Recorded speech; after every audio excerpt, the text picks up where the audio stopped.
দেখুন, আমি আপনার গাড়িতে উঠতাম না, কিন্তু উঠছি তার একটা বিশেষ কারণ আছে। দেখুন, তেমন তো কোনো কথা ছিল না। প্রথম থেকেই কথা ছিল যে আপনি আমার গাড়িতে আসবেন। না, আই মিন, আমি ওখানে ওই কথাটা বলতাম না, আমি বলতে বাধ্য হয়েছি বিকজ অফ আর বিহেভিয়ার। ও আমার একটা সিক্রেট করলো যে আমি বলে ফেললাম।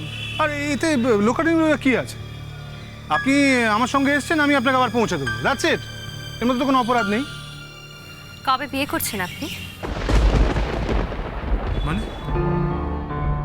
না, মোহরের কাছে আমি সুখবরটা শুনলাম তো। সুখবর? কি সুখবর? ওই যে বললাম, আপনার বিয়ের কথা শুনলাম।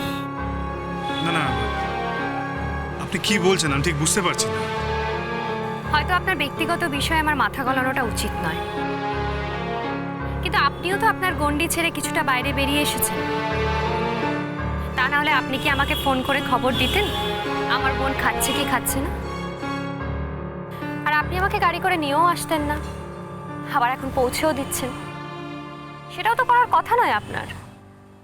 দেখুন, আপনি হয়তো আপনার গণ্ডির বাইরে বেরিয়েছেন বলেই করছেন, তাই আমিও আমার গণ্ডির বাইরে বেরিয়ে সেই কথাটা জিজ্ঞেস করলাম। আপনার বলতে না ইচ্ছে হলে আপনি বলবেন না। না না, আমি ঠিক বুঝতে পারছি না, মানে বিয়ের ব্যাপার কোথা থেকে এলো? মানে আপনাকে কে বললো? মানে বিয়ে নিয়ে তো কোনো কথাই হয়নি। ছেলেটা কি জেনে বুঝে আমার সঙ্গে নাটক করছে?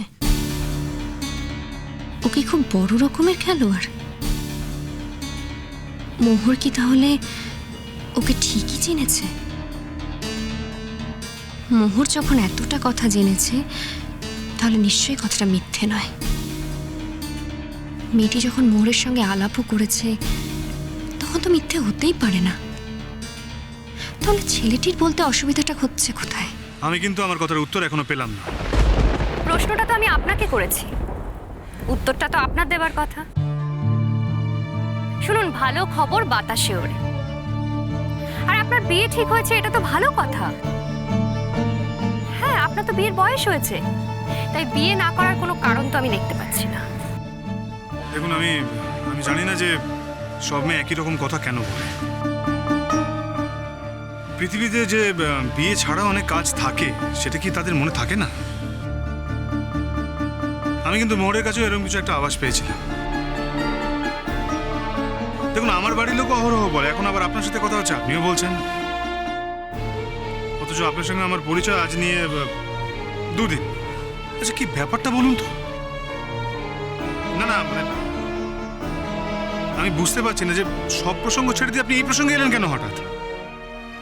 শুনলাম আপনার বান্ধবী বিদেশ থেকে ফিরে এসেছেন, আপনাদের নাকি বিয়ের কথাবার্তা চলছে, তাই বললাম। বাবা, এই খবরটা আপনাকে কে দিল?